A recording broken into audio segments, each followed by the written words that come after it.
Have you ever dreamed of soaring so high above the world that the clouds drift beneath you like pillows, the stars wink as you pass, and the wind whispers secrets in your ear? This is the tale of a young man who did just that, flying toward adventure, love, and a lesson he never saw coming.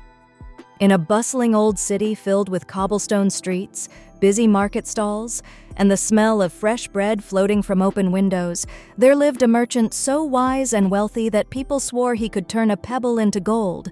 But the day he passed away, all his riches went to his only son. And that was when the trouble began. The son was handsome, charming, and knew how to make people laugh. But wisdom? That he lacked entirely. Instead of investing like his father, he spent. He twirled through grand costume balls, tossed coins into fountains for the splash alone, and even made kites from banknotes, letting them drift away on the wind. Gold scattered from his hands like autumn leaves, beautiful for a moment, but soon gone. And one day, gone it was. All of it. His grand house was empty. His pockets held only 4 lonely silver coins. His robe was patched, his slippers worn thin. The friends who had once clung to his side vanished faster than morning mist. Then, one afternoon, a messenger brought him a gift, a large old wooden trunk, worn smooth from travel. Tied to the handle was a small note that read, simply, "Pack up." He laughed bitterly. "Pack up? I've nothing left to pack." Still, out of curiosity, he lifted the lid, stepped inside, and pressed the latch. Whoosh!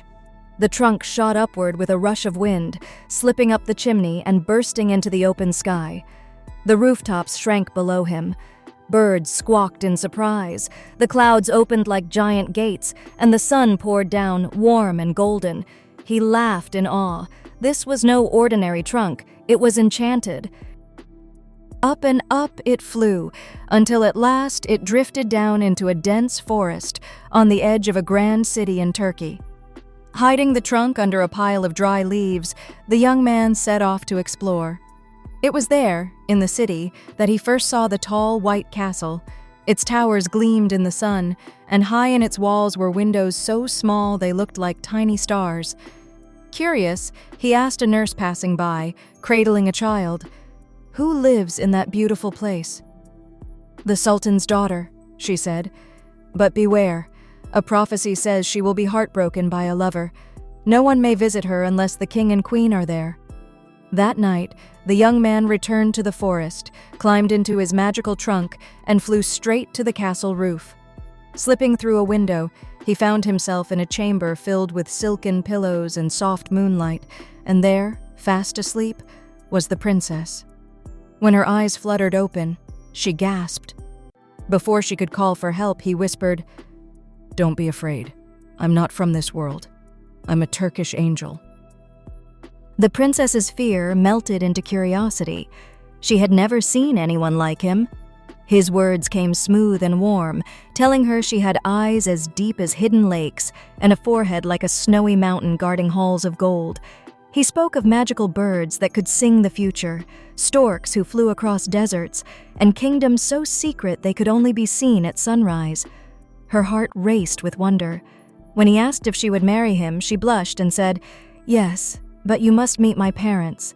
Come back Saturday when they will be with me, and bring a story. My mother loves wisdom, my father loves laughter." "I'll bring the best story in the world," he promised. She handed him a sword decorated with golden coins, and with it, he bought a fine new robe. He spent the days that followed crafting a tale, something clever, something magical, and something that would make even a king laugh.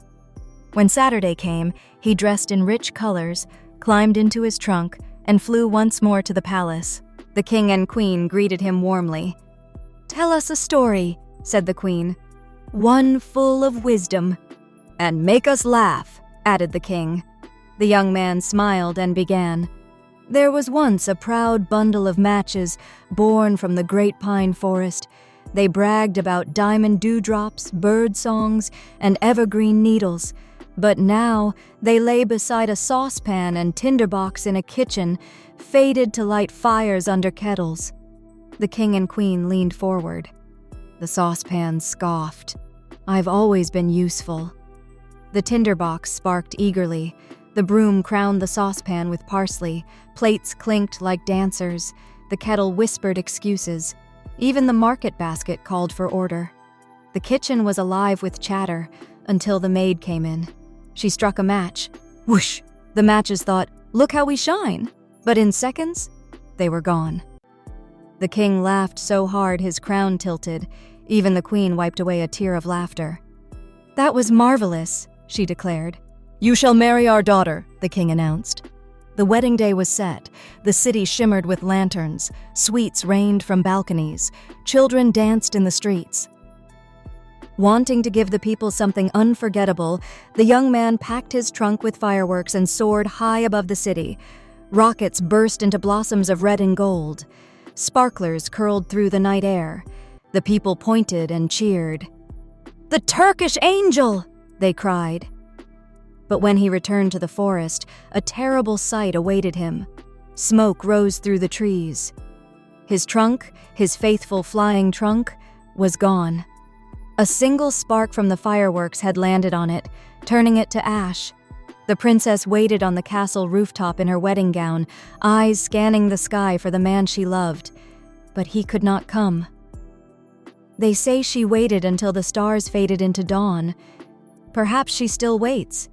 As for the young man, he wandered the world, telling stories in markets and taverns, on street corners and by warm hearths. People loved his tales, but none touched them like the story of the proud matches and the night everything changed. And maybe the real story is this: magic can lift you high, love can make you soar, but the truest treasure is not in the flying. It's in keeping your feet and your heart steady on the ground. So, my friend, what do you think? Was it the trunk that made his journey magical, or was it something else entirely? Share your thoughts in the comments. Like, comment, and subscribe for more magical tales, and keep your own magic close so it never drifts away.